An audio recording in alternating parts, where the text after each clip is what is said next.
Hey guys, Jollz here. We're starting something new. We're giving away one free coaching session every week. Watch until the end of the video to find out how. Enjoy the video. Yo, what's up? what's up? What's good? What's good? Nothing. Just ready to get this started. Let's go. Did you warm up at all? Nope. You're just gonna send it? You're like, all right, you know what? I'm just gonna pop off. All right.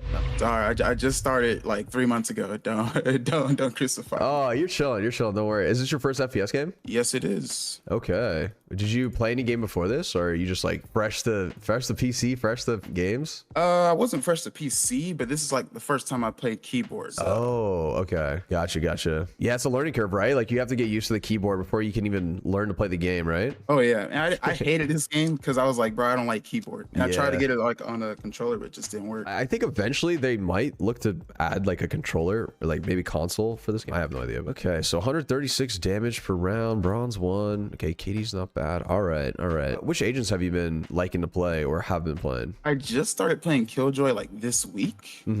But I was a Chamber main, and like as soon as I started playing Chamber, he got nerfed. Chamber got gutted. Like Chamber actually used to be like really good. Don't get me wrong, you can still play him if you still like him, but a little bit more situational for sure. So you buy the Guardian a ton. I see this in your stats. Guardian is good. The only problem is I feel like it's very like aim reliant, so it can be very hard. Yeah, I try to play the Vandal now as much as I can. So you said you started playing like 3 months ago. How many hours do you think you play like a day? Maybe like 3-4 hours a day. Yeah, that's pretty okay. Pretty good. Cool. First round, you could either buy a ghost or you could buy armor, but those are like the two options, and then the rest could be in util. Yeah, I think alarm bots are really good because it can bring you a lot of value. Usually just watching the flank, you know, so you don't just die from behind you. My friend, he's like silver. He told me to stop like ADSing. Yeah, don't ADS. It's actually bad to do it in this game. So you can go back main, go back to where you were if you want. Yeah. Just hide and just hide around this wall. Yeah, this is good. So basically here you're going to be playing off of the spike, so don't even peek until they like tap the defuse. Okay, so the second that they tap the bomb, you're just going to activate the molly. Yep. And then just hide. All right, one enemy remaining. there you go. Woo, nice job. When you have the spike down, the only thing that matters is stalling enough time for the spike to explode. You know what I mean? Yeah. And you don't even have to take a fight. Like you saw how you were just hiding and you just activated your molly. You didn't even have to take any fights, dude, and you win that round. Also, another thing too, when you're playing KJ, you want to kind of get the orbs as much as possible because your ultimate is like really good. Maybe put the mollies on the bomb. Yeah. And then when they tap the first time, you'll just activate one. They tap a second time, you activate the second one. So I've gotten a couple kills just activating them both at the same time, but like they don't actually overlap. Like if you put them both in the same spot and you activate them both, it's not like it does double the damage. Yeah. So it's just better to keep them off the bomb for the first one, and then the second one, you know, you're stalling even longer, basically. Should I ever be picking up the bomb? You can be planting, but honestly, Sage can plant too, so it's fine. But yeah, usually Sentinel players are going to be the ones planting. Sentinels or like smokes or something, as long as it's not like duelist, really. Oh, so one thing, you could throw your turret down early. You see this like hut right in front of you, like on your right, but like aim it like towards mid. Yeah, you can close the door if you hit E or F. Oh, you do ADS a lot, right? It's one of those things where it's like a bad habit, and it's like you've done it so many times that it's like normal for you now, you know? Like when your teammates are kind of like fighting, you want to try and swing with them so you can like swing in just getting their trade, you know what I mean? It's just a lot easier to fight in numbers like that rather than giving them like 1v1s. Okay, so yeah, if you open or hit right click, like, okay, go, no, like move forward, like towards, so put your back towards mid. Yeah, there we go. Don't put the alarm bot. The reason why is because like you don't want two of the utility to watch the same thing. You know what I mean? Yeah. Because we already have the turret watching it. Nice. And get the orb. There we go. Cool. So now we're one orb away from our ult. Usually what you want to do when you have your ultimate on KJ on attack side is like you guys just group up somewhere and then you ult yourself into the site. Grab the orb and then pop it in this corner. So yeah, usually your teammates are going to wait for you, but in bronze, they're just going to run in regardless.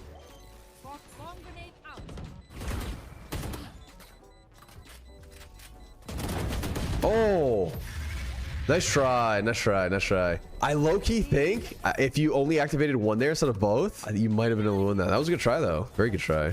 So should I use my ult now? Yeah, this was good. This would be great. So even though your teammates are pushing in, this isn't what you should be doing. You should be pushing in when there's like 2 seconds left, like now. Yeah, I like putting my turret on the box here in the corner. Yeah, this is good. And then the alarm bot, I'll put mid. So put it like towards the middle of the stairs. Yeah, there you go. There you go. So now they can't actually like walk past it. Yep. So it looks like they're making noise A, but careful not to rotate too quick sometimes unless you see them, because they could be just making noise. When we're playing our sentinel characters like KJ and probably like Cypher and stuff, you're gonna be like the last ones to rotate. So if they're making like a lot of noise in sight, just chill, right? Like wait, let your whole team rotate, and then you are gonna be like last there. So we lost pistol, so we're gonna save this round. So go for a save. Actually, you want to try and buy for next. So anytime you lose pistol, you're gonna save that round usually. So Vandal here and light armor. Yeah, always prioritize alarm bot over the swarm. Yeah. Did I use my ult here? No. Let's just chill. Yeah. Nice. Nice. We only move unless we see them like fully rushing the site or bomb is down. Those are the only two options. So we just chill.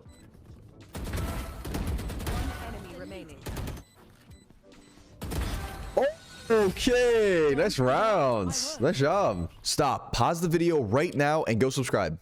Thanks. So the biggest thing that I noticed was crosshair placement. I feel like a lot of the time your crosshair placement isn't really looking at anything, or it's just like when you're looking here, I could tell that your eyes are here, but your crosshair is like down here. You know what I mean? Almost always wherever your eyes are looking, your crosshair should be. Always. The only time is when obviously you're looking at the mini map. And another thing too, you always want head level. So when they're swinging, your crosshair will be exactly where they should be coming from, and then you don't have to aim much. Your turret, you can put it here, like on the barrel, and it kind of has a little bit more covered. This is just like a little tech thing. You don't want to have like 2 pieces of util watching the same thing. If my turret is watching B main, you don't want your alarm bot here too. They're both accomplishing the same thing. So instead, you want to split them up and have maybe your turret watching B main, and then you have your alarm bot watching mid. You see the ring of the alarm bot? You see how it doesn't get all of the left side? So like if you put it here, and then somebody walked up this way, they can technically walk around the alarm bot and you won't know. So you want to always just put it so they can't really find the way around it. You're gonna have to look up specific setups here, because KJ setups like are going to be different for each person, and not only that, but like for each map, right? Every map you play, every site you play, there's gonna be different ones. And instead of me just like running through each map and every single site, I'm gonna give you like the idea to create good setups. Okay, so if they were to run through, they get cooked through, right? Because we know that mollies can't stack. Like if we have 2 that are here,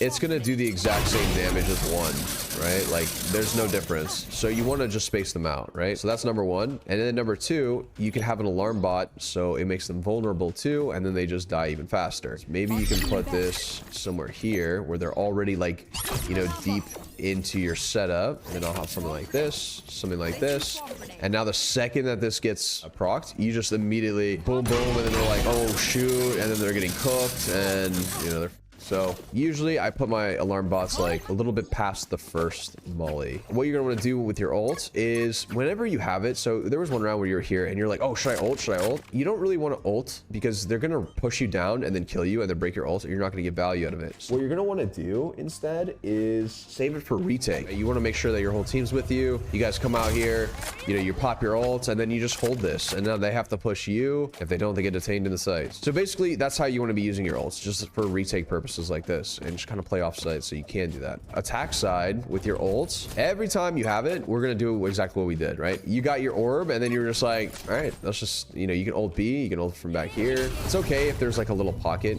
in there because you guys can just check it when you're coming out. Just make sure you're always farming orbs on the attack side, and you're gonna win a lot more fights that way. The best thing to do in post plant, like after you get site and you plant the bomb, put mollies on the bomb, we go back towards main or somewhere where we can hide, and we just chill here, and enough where we can see the bomb if we wanted to, and play off of our mollies. Like the second they tap, I just tap my molly, I just dance around, I don't have to peek because I know they're not on the bomb. They can't defuse while they're mollied. You're just stalling time. The whole goal is stalling time on attack side. So this is what your burst looks like because you let it kick up, you know what I mean? Because naturally, if you hold mouse 1, your aim shoots up, right? So it happens even with bursting where you're doing this and it shoots up, and you want to control this. All the bullets are in one line like this. Like this is clean. And then when you get that down, you just aim to the boss, and then practice that where you're pulling it down, pulling it down, pulling it down. Sometimes you do this where you're like kind of bursting like this, ADSing. So don't ADS at all, and don't crouch. So don't crouch with their bursts, right? Like this.